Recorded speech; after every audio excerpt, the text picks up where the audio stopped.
Bupati Waikanan Lampung, Raden Adipati Surya melakukan kunjungan kerja ke Kabupaten Oku Timur.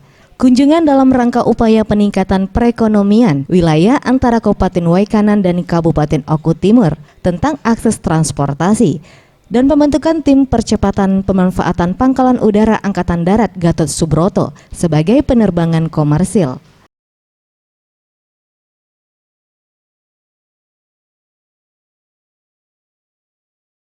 Bupati Oku Timur berharap program pengembangan percepatan transportasi antara kedua kabupaten ini berhasil, sebab transportasi udara ini akan menjadi salah satu pilihan masyarakat Kabupaten Waikanan, Oku Timur dan kabupaten yang berada di sekitar.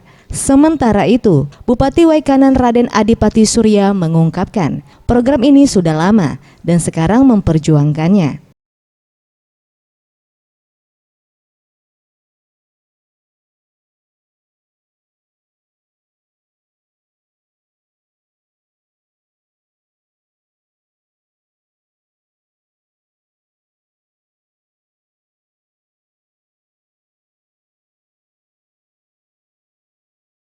Imam Tasrul, Sriwijaya TV.